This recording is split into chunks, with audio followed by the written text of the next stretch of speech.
సనాతన ధర్మంలో శివారాధనకు ఎంతో ప్రాముఖ్యత ఉంది.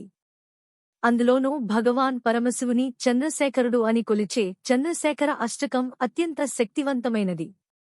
పురాణాల ప్రకారం ఈ స్తోత్రాన్ని మార్కండేయ మహర్షి స్వయంగా రచించారు. యమధర్మరాజు నుండి తన ప్రాణాలను కాపాడుకోవడానికి మృత్యుంజయుడైన శివుని శరణు వేడుతూ ఈ అష్టకాన్ని గానం చేశారు. ఈ వీడియోలో మనం ఈ స్తోత్రం ఎందుకు పఠించాలో మరియు దానివల్ల కలిగే ఆధ్యాత్మిక ప్రయోజనాల గురించి తెలుసుకుందాం. మార్కండేయుడు మృత్యువును జయించిన వృత్తాంతం మనందరికీ తెలిసిందే. ఈ అష్టకాన్ని భక్తితో పఠించే వారికి అకాల మృత్యు భయం తొలగిపోతుంది. ఇది కేవలం శారీరక మృత్యువు మాత్రమే కాదు, మనలోని ప్రతికూల ఆలోచనలు మరియు భయాలను కూడా దూరం చేస్తుంది.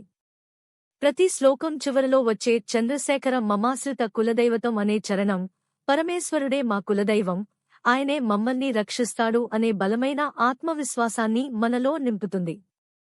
జ్యోతిష్య శాస్త్రం ప్రకారం చంద్రుడు మనస్సుకు కారకుడు.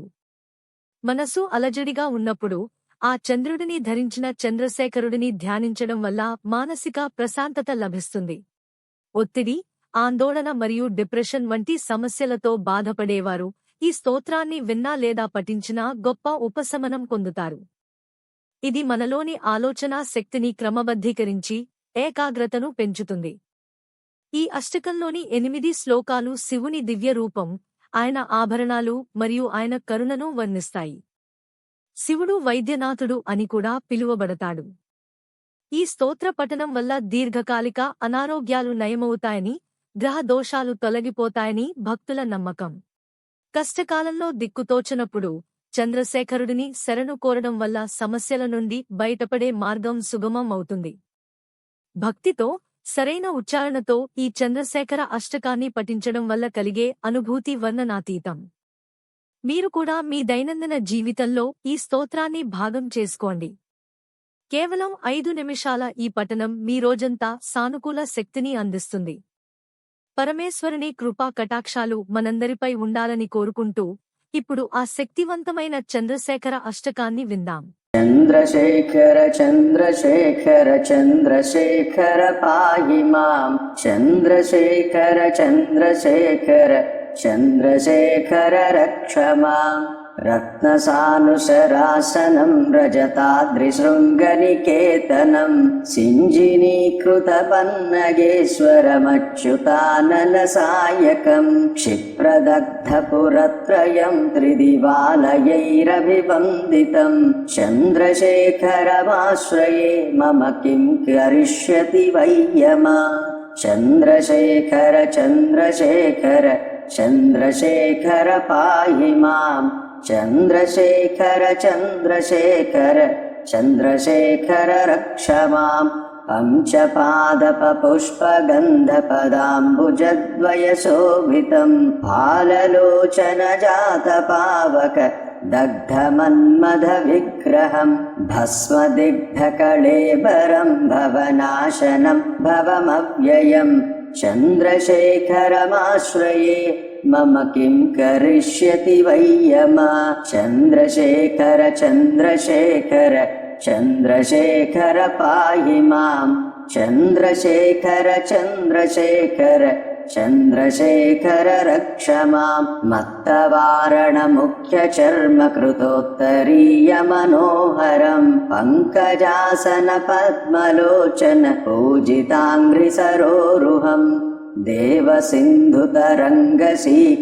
సిక్తశుభ్రజటాధరం, చంద్రశేఖరమాశ్రయే మమ కిం కరిష్యతి వయ్యమా. చంద్రశేఖర చంద్రశేఖర చంద్రశేఖర పాహి మాం, చంద్రశేఖర చంద్రశేఖర చంద్రశేఖర రక్ష మాం. యక్షరాజసఖం భగాక్షహరం భుజంగవిభూషణం, శైలరాజసుతాపరిష్కృత చారువామకళేబరం. శ్వేడనీలగళం పరస్వధ ధారిణం మృగధారిణం, చంద్రశేఖరమాశ్రయే మమ కిం కరిష్యతి వయ్యమా. చంద్రశేఖర చంద్రశేఖర చంద్రశేఖర పాహి మాం, चन्द्रशेखर चन्द्रशेखर चन्द्रशेखर रक्ष माम् कुण्डलीकृत कुण्डलेश्वर कुण्डलं वृषवाहनम् नारदादिमुनीश्वरस्तुत वैभवम् भुवनेश्वरम् अन्धकान्तकमाश्रितामरपादपम् शमनान्तकम् चन्द्रशेखरमाश्रये मम किं करिष्यति वै यमा चन्द्रशेखर चन्द्रशेखर चन्द्रशेखर पाहि माम् चन्द्रशेखर चन्द्रशेखर चन्द्रशेखर रक्ष माम् भेषजं भवरोगिणामखिलापदामपहारिणम् दक्षयज्ञविनाशनं त्रिगुणात्मकं त्रिविलोचनं भुक्तिमुक्तिफलप्रदं सकलाघसङ्घनिबर्हणं चन्द्रशेखरमाश्रये मम किं करिष्यति वै यमा चन्द्रशेखर चन्द्रशेखर चन्द्रशेखर पाहि माम् चन्द्रशेखर चन्द्रशेखर चन्द्रशेखर रक्ष माम् भक्तवत्सलमर्चितं निधिमक्षयं हरिदम्बरम् सर्वभूतपतिं परात्परमप्रमेयमनुत्तमम् सोमवारुणभूताशन सोमपानिखिलाकृतिम् चन्द्रशेखरमाश्रये मम किं करिष्यति वै यमा चन्द्रशेखर चन्द्रशेखर चन्द्रशेखर पाहि माम् चन्द्रशेखर चन्द्रशेखर